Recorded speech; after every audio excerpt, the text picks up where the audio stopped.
हर हर महादेव। प्रिय दोस्तों, जैसा कि आप सभी लोग जानते हैं कि आज 22 जनवरी 2026 यानी गुरुवार को पड़ रही है माघ मास की शुक्ल पक्ष चतुर्थी तिथि।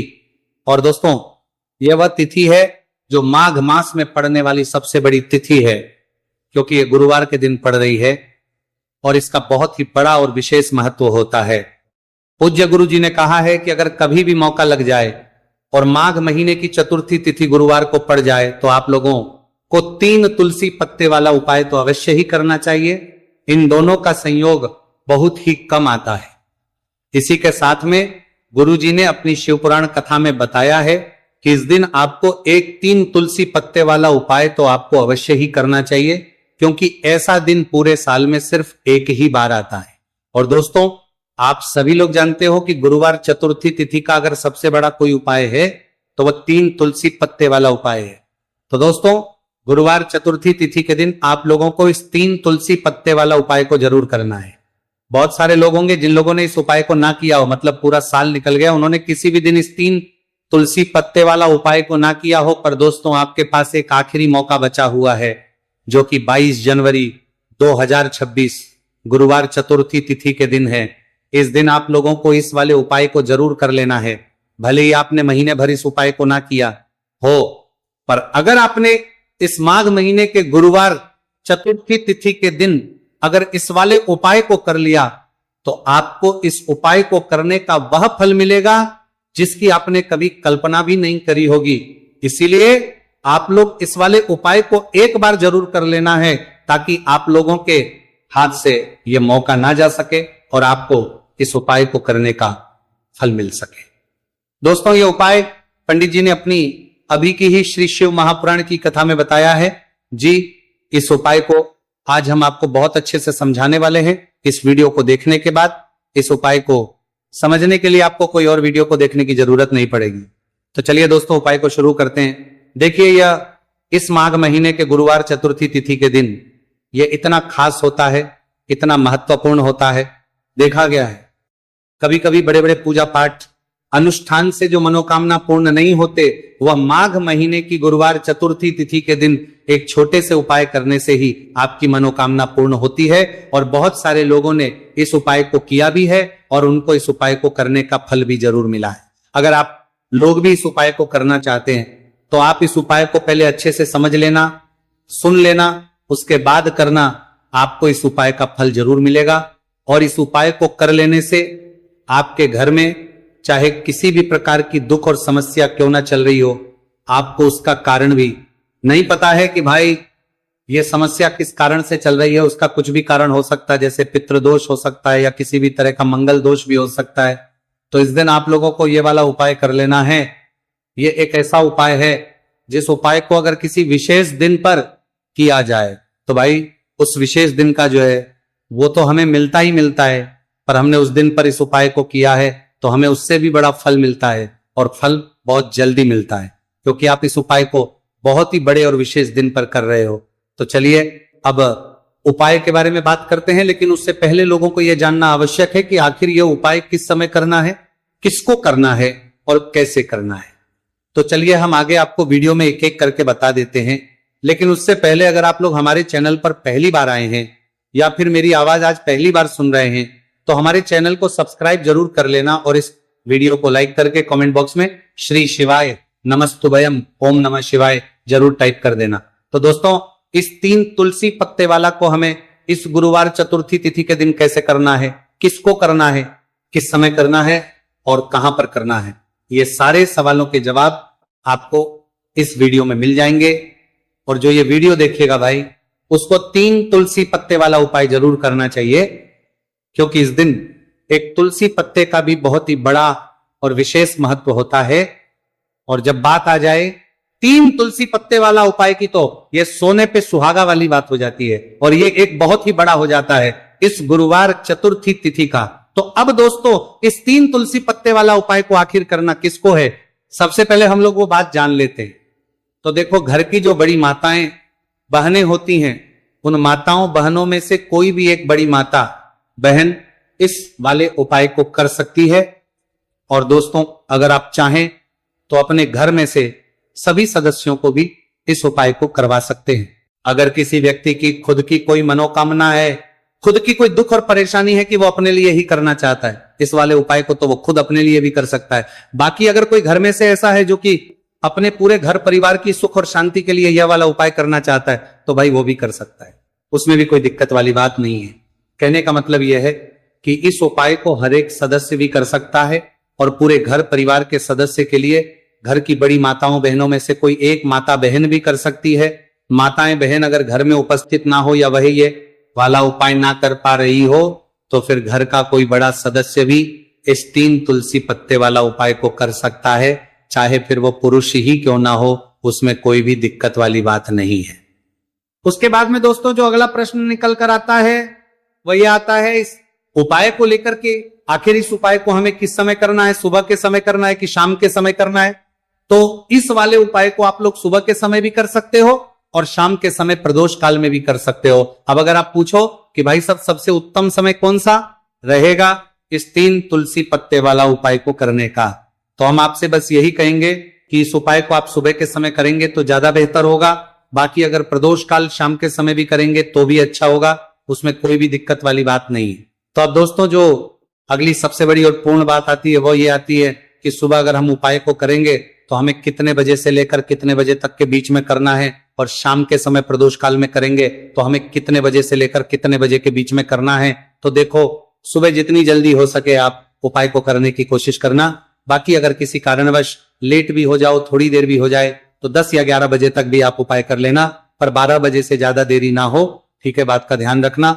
उसके बाद में दोस्तों अगर शाम के समय प्रदोष काल की बात करें, प्रदोष काल का जो समय है होता है वो शाम के 6 बजे से शुरू हो जाता है। मतलब शाम के 6 बजे से लेकर 7 बजे के बीच का जो समय होता है यह समय प्रदोष काल का समय होता है। तो आप इस उपाय को 7 या 8 बजे के बीच में भी कर सकते हो। मतलब शाम के 6 बजे से रात 8 बजे के बीच में आप कभी भी इस वाले उपाय को कर सकते हो, उसमें कोई भी दिक्कत वाली बात नहीं है। तो चलिए दोस्तों जान लेते हैं सबसे पहले उपाय के बारे में, जो कि है तुलसी जी के पत्तों का बहुत ही चमत्कारिक उपाय।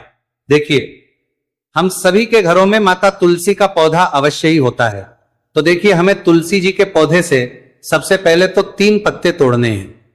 तो देखिए तुलसी जी के आपको 3 पत्ते तोड़ लेने हैं, और इन तुलसी जी के पत्तों को तोड़ने के बाद आपको एक छुटकी हल्दी भी अपने साथ में लेनी है। हल्दी के अंदर आपको जल मिलाकर के पेस्ट के रूप में तैयार करना है, और इसी के साथ में आपको एक दीपक भी लेना होगा।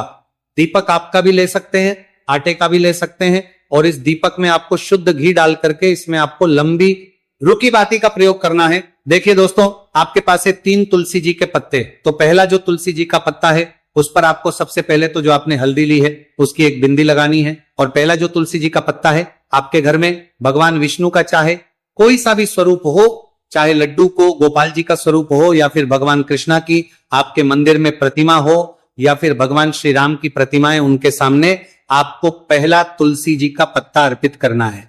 अब देखिए दोस्तों आपके पास जो 2 तुलसी जी के पत्ते हैं और आपके पास जो एक दीपक है, इन्हें आपको लेकर के पहुंचना है अपने ही घर में तुलसी जी के पौधे के पास में। देखिए सबसे पहले तो आपके पास जो 2 तुलसी जी के पत्ते हैं उन पर भी आपको हल्दी की एक एक बिंदी लगानी है, और उन दोनों ही जी के पत्तों को आपको अपने घर में तुलसी जी के पौधे के वहां पर ही अर्पित कर देने हैं। और इस प्रकार से ये दोनों पत्ते भी तुलसी जी के पौधे के पास में अर्पित करने के बाद अंत में जो आपके पास एक लंबी बाती का दीपक है, इसे आपको तुलसी जी के पौधे के पास में ही प्रज्वलित कर देना है। जो भी व्यक्ति अपने ही घर पर गुरुवार चतुर्थी तिथि के दिन इस प्रकार से तुलसी जी के 3 पत्तों का यह उपाय कर लेता है तो उसका परिवार हमेशा खुश रहता है, उसके परिवार में कभी भी कोई भी संकट उत्पन्न नहीं होता है। और यदि आपके घर में जो भी ग्रह क्लेश है वह भी समाप्त होते हैं। तो इस प्रकार से आपको यह पहला उपाय करना है। अब दोस्तों हम जान लेते हैं दूसरे उपाय के बारे में। देखिए इस उपाय को करने के लिए भी आपको मात्र 1 लोटा शुद्ध जल लेना है तांबे के पात्र के अंदर, और इसी के साथ में आपको एक प्यारी सी और सुंदर सी बेलपत्र ले ली है। बेलपत्र है वो कहीं से भी खंडित नहीं होनी चाहिए, इस बात का ध्यान रखना है। बेलपत्र यदि आपको प्राप्त नहीं हो पाती है तो आप शिवलिंग पर चढ़ी हुई बेलपत्र को पुनः शुद्ध जल से धो करके उसका उपयोग कर सकते हैं। देखिए इस उपाय को आप सुबह से लेकर के शाम तक किसी भी समय में कर सकते हैं। देखिए, मंदिर पहुंचने के बाद सबसे पहले तो आपके पास जो अपनी हथेली में रखना है और आपको कुंडकेश्वर महादेव से प्रार्थना है कि मेरे शरीर में या फिर मेरे परिवार के सदस्य के शरीर में कोई भी भारी रोग हो चुका है जिसमें उसे आराम नहीं मिल पा रहा है, डॉक्टरों को लगातार दिखा रहे हैं, दवाओं का लगातार सेवन कर रहे हैं, लेकिन बीमारी में आराम नहीं मिल पा रहा है। हे मेरे कुंडकेश्वर महादेव, मुझे अपनी बीमारी में आराम दिलाने की कृपा करें। इस प्रकार से आपको कामना करते हुए ये जो एक बेलपत्र है, इसे आपको माता अशोक सुंदरी वाले स्थान पर अर्पित करनी है। देखिए, माता अशोक सुंदरी वाले स्थान पर जब भी आप ये बेलपत्र अर्पित करेंगे तो इसकी जो चिकनी साइड है वह शिवलिंग से स्पर्श रहेगी और इसको आपको इस प्रकार समर्पित करना है कि जो इसकी डंडी है वह शिवलिंग की तरफ रहेगी और इसका जो पट्टी वाला भाग है वह जलाधारी की ओर रहेगा। इस प्रकार से आपको ये एक बेलपत्री शिवलिंग पर अर्पित करनी है। इसके बाद आपके पास जो एक लोटा जल है उसे आपको सबसे पहले माता अशोक सुंदरी वाले स्थान पर अर्पित करना है। देखिए, आपको शिवलिंग के ऊपर जल अर्पित नहीं करना है और आपको कार पर बीजेपी की कार पर भी चले है, पूरा ही जल आपको धीरे धीरे जहां आपने बेलपत्र अर्पित की थी उसी के ऊपर आपको अर्पित करना है। जल को अर्पित करते समय लगातार आपको कुंडकेश्वर महादेव का स्मरण करते रहना है। देखिए, जैसे ये जल जलाधारी से होकर के बह करके आएगा तो इसे आपको थोड़ा सा किसी भी खाली पात्र में झेले है और इस जल को आपको महादेव से यानी कि कुंकेश्वर महादेव से औषधि स्वर प्राप्त कर लेना है और इसे आपको अपने घर लेकर के आ जाना है। अब देखिए, इस जल का आपको आचमन करना है। या तो आप बीमार है तो आपको इस जल का आचमन करना है, या फिर घर का कोई भी सदस्य बीमार है तो उसे आपको कुंडकेश्वर महादेव का स्मरण करवाते हुए इस जल का आचमन करवा देना है। पूज्य गुरुजी ने बताया है कि जो भी व्यक्ति इस उपाय को 5 दिन 60 दिन इस प्रकार से कर लेता है तो उसकी जो बड़ी से बड़ी बीमारी है वह समाप्त होती है। देखिए, अब हम जान लेते हैं तीसरे उपाय के बारे में। देखिए, ये जो उपाय है विशेषकर उन लोगों को करना चाहिए जो बहुत ही अधिक बीमार पड़ते हैं, यानी कि आपके घर में जितनी भी कमाई होती है वह सभी बीमारी में खर्च हो जाते हैं, या फिर आपके घर में ऐसा कोई भी व्यक्ति है जो बहुत अधिक गुस्सा करता है, जिससे बहुत ही अधिक क्लेश आता है, तो उसके लिए भी आप ये उपाय कर सकते हैं। तो देखिए, इस उपाय को करने के लिए आपको गिन करके गुड़ के 60 टुकड़े लेने हैं। गुड़ के आपको 60 टुकड़े लेने हैं। देखिए, आपके घर में जो व्यक्ति बहुत अधिक बीमार रहता है या फिर कोई व्यक्ति बहुत अधिक गुस्सा करता है तो आपको ये जो 7 गुड़ के टुकड़े हैं अपने सीधे हाथ में रखना है और उस व्यक्ति के ऊपर से आपको घड़ी की दिशा में 7 बार सर से लेकर के पैर तक उतार लेने हैं। यानी कि उस व्यक्ति के सर से लेकर के पैर तक आपको इन गुड़ के टुकड़ों को 7 बार घड़ी की दिशा में घुमा लेना है। अब देखिए, इन गुड़ के टुकड़ों को बार घुमाने के बाद आपको लेकर के सीधे पहुंचना है भगवान शिव के मंदिर में। आपके घर में यदि शिवलिंग है तो वहां पर भी आप इस उपाय को कर सकते हैं, या फिर मंदिर में भी इस उपाय को कर सकते हैं। अब देखिए, आपके हाथ में जो 7 गुड़ के टुकड़े थे जिन्हें आप मंदिर लेकर के आए थे, उन्हें आपको शिवलिंग के ऊपर रखना नहीं है, केवल शिवलिंग के ऊपर आपको 7 बार घुमाना है। और जब भी आप ये गुड़ के टुकड़े घुमाएंगे तब आप कल्याण शाबर महादेव का बहुत ही सुंदर सा नाम लेना है। गुड़ के टुकड़ों को इस प्रकार से घुमाने के बाद आपको महादेव से प्रार्थना करनी है कि हे मेरे महादेव, ये जो मेरे परिवार का व्यक्ति है बहुत अधिक बीमार रहता है, बहुत अधिक गुस्सा करता है, क्रोध करता है, हमेशा चिड़चिड़ा रहता है, आप इसकी इस प्रकार की जो समस्याएं हैं उन्हें दूर करें।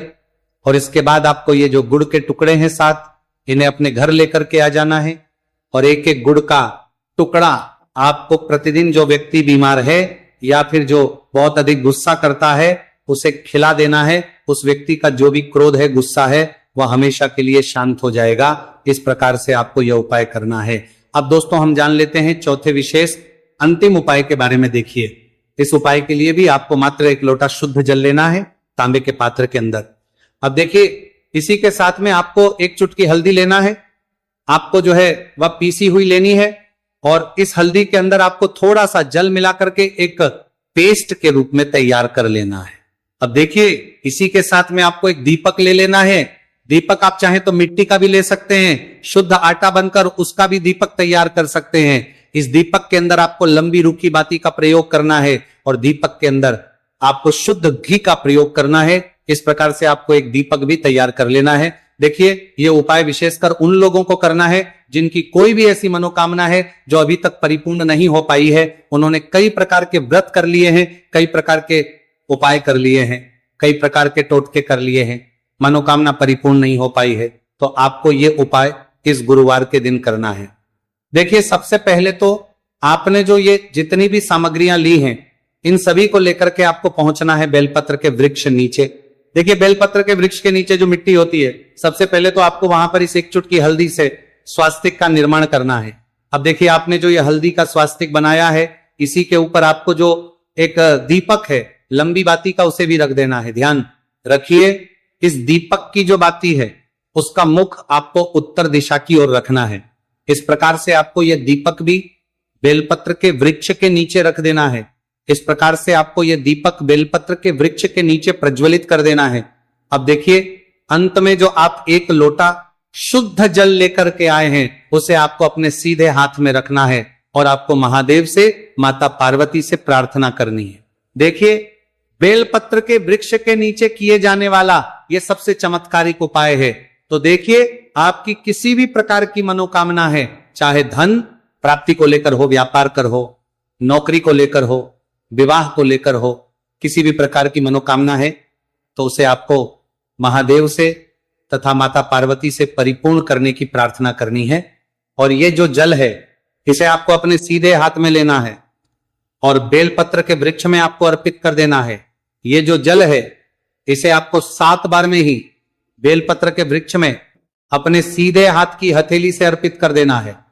देखिए गुरुजी ने बताया है कि जो भी व्यक्ति इस उपाय को इस प्रकार से गुरुवार चतुर्थी तिथि के दिन या फिर आने वाली पूर्णिमा या फिर नवमी की तिथि पर कर लेता है तो महादेव और माता रानी की कृपा से उसकी जो भी मनोकामना है वह निश्चित ही परिपूर्ण हो जाती है।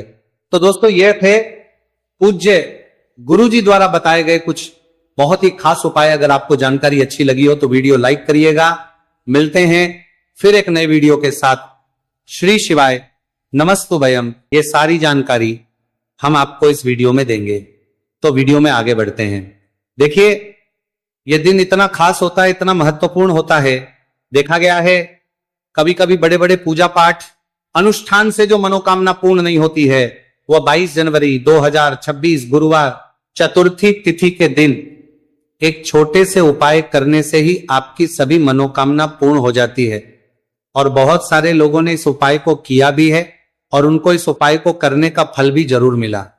अगर आप लोग भी इस उपाय को 22 जनवरी 2026 गुरुवार के दिन करना चाहते हैं तो आप इस उपाय को पहले अच्छे से लेना, सुन लेना, उसके बाद करना। आपको इस उपाय का फल जरूर मिलेगा। और इस उपाय को करने से आपके घर में चाहे किसी भी प्रकार की दुहक और समस्या क्यों ना चल रही हो, आपको उसका कारण भी नहीं पता है कि दोस्तों ये समस्या किस कारण से चल रही है, तो उसका कुछ भी कारण हो सकता है। जैसे पितृदोष हो सकता है, शनि दोष हो सकता है, या किसी भी तरह का मंगल दोष भी हो सकता है, और भी के दोष होते हैं, कुछ भी हो सकता है। पर इस उपाय को करने के लिए अपने दोष को पता लगाने की भी जरूरत नहीं है।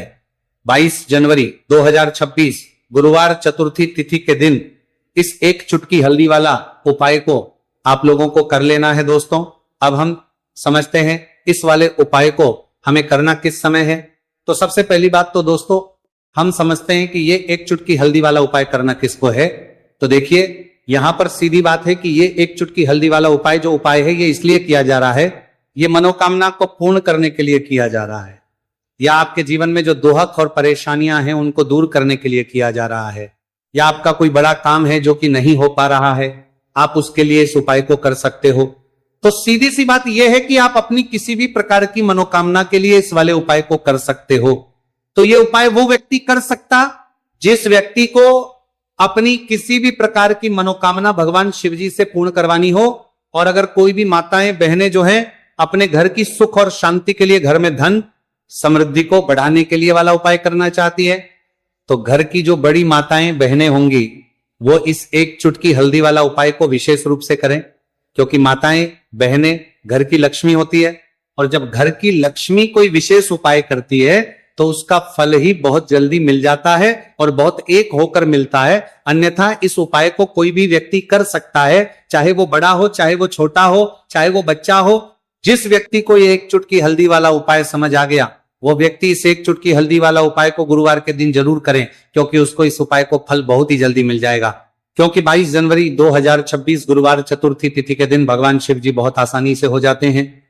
तो आइए अब हम समझते कि इस एक चुटकी हल्दी वाले उपाय को आपको करना कैसे है और इस उपाय को करने का जो समय है वह क्या है। तो देखिए 22 जनवरी 2026 गुरुवार चतुर्थी तिथि के दिन किए जाने वाले ये एक चुटकी हल्दी वाला जो उपाय है, यह मुख्य रूप से सुबह का समय होगा, प्रातः काल का समय होगा। किस समय होगा? सुबह का समय होगा। आपको कोशिश यही करनी है कि सुबह के समय हम एक चुटकी हल्दी वाला जो उपाय कर लें। पर किसी कारणवश अगर आप सुबह को इस उपाय को न कर पाओ, आपको कहीं काम से जाना हो या किसी और काम की वजह से आप उपाय को न कर पाओ, तो आपके पास फिर दूसरा मौका रहेगा, जो कि शाम के समय का रहेगा, प्रदोष काल का रहेगा। अब दोस्तों, प्रदोष काल का समय भी एक बहुत ही लोगों के मन में प्रश्न बन जाता है। दोस्तों, यह समय होता कब है, कितने बजे से लेकर कितने बजे यह समय होता है, ताकि हमें उपाय के लिए जो है करने समय पता लग जाए। तो हम आपको बता दें, प्रदोष काल का जो एक समय होता है, शाम का समय, वो होता है शाम के 6 बजे से लेकर शाम 7 बजे के बीच का। इस समय के बीच में आप उपाय को करेंगे तो आपको उस उपाय का जरूर फल मिलेगा। तो शाम के 6 बजे से लेकर शाम के 7 बजे के बीच में आप लोग इस एक चुटकी हल्दी के दीपक वाला जो उपाय को कर सकते हो। तो भैया, बहुत सारे लोग यहां पर ये प्रश्न भी जरूर करेंगे कि दोस्तों, हम तो नौकरी पर हम अपनी ड्यूटी जाते हैं और आने में हमें देर हो जाती है, तो उस जगह पर हमें क्या करना चाहिए? तो देखिए, उन लोगों को भी टेंशन लेने की जरूरत नहीं है। अगर आप लोग इस उपाय को शाम के समय प्रदोष काल में कर रहे हैं और अगर आपको आने में देरी भी हो जाती है और आप शाम के 7 बजे तक आप नहीं पहुंच पाते हो, तो दोस्तों आप 7 या रात 8 बजे तक भी अगर उपाय को करोगे तो भी चल जाएगा। और अगर इससे भी थोड़ा देर हो जाती है तो भी आप उपाय को कर सकते हो, क्योंकि 22 जनवरी 2026 गुरुवार का दिन है। यह दिन बहुत ही कम आता है, पूरे साल भर में एक बार। इसलिए जब आपको मौका मिल जाए, जब आप इस उपाय को जरूर कर लेना। कोई भी उपाय हो, आप कभी भी कर सकते हो गुरुवार के दिन। बस कोशिश करना कि समय के थोड़ा अंतर्गत ही कर लो। पर किसी कारणवश अगर ना कर पाओ तो फिर आप थोड़ा देरी से भी कर सकते हो, आपको उपाय करने का फल जरूर मिलेगा। पूज्य गुरु जी ने कहा कि जब भी माघ गुरुवार चतुर्थी तिथि का दिन पड़े तो आपको सिर्फ और सिर्फ ये एक चुटकी हल्दी वाला उपाय करना है। से आपके जीवन में अगर धन वैभव की समस्या चल रही है, अगर आप रुपए पैसों के लिए बहुत ज्यादा परेशान रहते हैं, आर्थिक तंगी चल रही है, कई बार आप कोशिश बहुत करते हैं, मेहनत बहुत करते हैं, परंतु आपको धन हासिल नहीं हो पाता है, आप मेहनत करने के बावजूद भी सफल नहीं हो पाते हैं, आप अपने व्यापार में असफल हो जाते हैं, नौकरी करने के में असफल हो जाते हैं, किसी भी कार्य में अगर आप असफल हो रहे हो या फिर आपको धन की हानि हो रही हो, तो गुरुजी ने कहा कि आपको ये छोटा सा उपाय इस गुरुवार चतुर्थी तिथि में जरूर करना चाहिए। तो चलिए जानते हैं इस विशेष उपाय के बारे में। परंतु उससे पहले एक प्रार्थना, अगर आप वास्तविक जानकारी चैनल पर नए हैं तो कृपया चैनल को सब्सक्राइब अवश्य कर लें और वीडियो को लाइक करके कमेंट बॉक्स में जय श्री हरि विष्णु जी, जय माता लक्ष्मी जरूर दें, जिससे कि भगवान श्री हरि विष्णु जी और माता लक्ष्मी जी की कृपा सदैव आप और आपके परिवार पर बनी रहे और आपको कभी भी धन से संबंधित किसी प्रकार की कोई कमी ना हो। आज का यह वीडियो बहुत ही खास होने वाला है, क्योंकि गुरुवार की चतुर्थी तिथि में किए जाने वाले 3 विशेष उपाय आज आपको इस वीडियो में बताए जाएंगे। यह उपाय आप अपनी समस्या के अनुसार कर सकते हैं। इन उपायों में आपको धन हासिल के उपाय बताए जाएंगे, आपकी कामना पूर्ति के उपाय बताए जाएंगे। जीवन में किसी भी प्रकार के संकट चल रहे हैं, समस्याएं चल रही हैं, तो उनको दूर करने के उपाय बताए जाएंगे। चलिए जानते पूज्य गुरुजी द्वारा बताए गए सबसे पहले और सबसे खास उपाय के बारे में। इस उपाय के लिए आपको सबसे पहले जरूरत पड़ेगी एक दीपक और थोड़ी सी पीसी हुई हल्दी, और आपको 22 जनवरी 2026 गुरुवार के दिन एक चुटकी हल्दी डालकर एक दीपक घर में इस जगह पर जला देना है। होगी हर मनोकामना पूरी। और इस उपाय को करने से धन बरसना आपके घर में चालू हो जाएगा और धन संपदा आपके घर में बढ़ती चली जाएगी। माँ लक्ष्मी कृपा आपके घर पर बरसती चली जाएगी। तो हल्दी जो देखने में साधारण सी है, आपके रसोई घर में आपको बहुत आसानी से मिल जाएगी। ये आपके धन को बढ़ाएगी भी, आपके घर में धन को लेकर भी आएगी और धन में आपकी वृद्धि भी करेगी, क्योंकि हल्दी जुड़ी हुई है श्री हरि विष्णु से और यह सुख को ठीक करने का काम करती है, धन में वृद्धि भी करती है और धन को बहुत तेजी से बढ़ाने का काम भी करती है। अब जिन लोगों के जीवन में या जिन लोगों के घर में पैसे की कमी लगातार है, घर में पैसा आ नहीं रहा है, पैसे को लेकर बहुत ज्यादा जो लोग परेशान हैं, उन्हें तो हमेशा हल्दी से जुड़े उपाय करने चाहिए, क्योंकि हल्दी ही है जो आपके जीवन में तुरंत पैसे को लाती है और अचानक से भी आप धनवान बन जाते हैं। साथ ही साथ जब भी हल्दी का उपाय आप करते हैं, आपकी कुंडली में बृहस्पति बहुत मजबूत हो जाते हैं। देखिए, आप अपनी कुंडली में बृहस्पति को मजबूत कर लेते हैं तो समझ लीजिए कभी भी आपको जीवन में पैसों की कमी नहीं होती, कभी भी आपकी तिजोरी में धन की कमी नहीं होती। अब गुरुवार चतुर्थी तिथि का जो दिन होता है, यह देव गुरु बृहस्पति और भगवान विष्णु को समर्पित होता है। इस दिन भगवान विष्णु की पूजा अर्चना करने से और हल्दी के इस उपाय को करने से ऐसा समझ लीजिए कि रातों रात आपके घर में धन की वर्षा होना शुरू हो जाएगी और आप भी अपने जीवन में महाधनी महाकरोड़पति बनेंगे। जीवन में आपके सुख आना शुरू हो जाएगा। अब आपको बता दें, जैसे ही आप अपनी कुंडली में बृहस्पति को मजबूत करते हैं, आपको धन, सुख, वैभव ये सब कुछ बहुत आसानी से मिल जाता है। जीवन में आप इतने आगे जाते हैं कि कभी भी आपको पीछे मुड़कर देखने की जरूरत नहीं पड़ती है। दिन पर दिन आप अपने जीवन में सफलता की सीढ़ियां चढ़ते चले जाते हैं। तो चलिए सबसे पहले उपाय की बात कर लेते हैं। देखिए, जो पहला उपाय आपको बताने जा रहे हैं, इस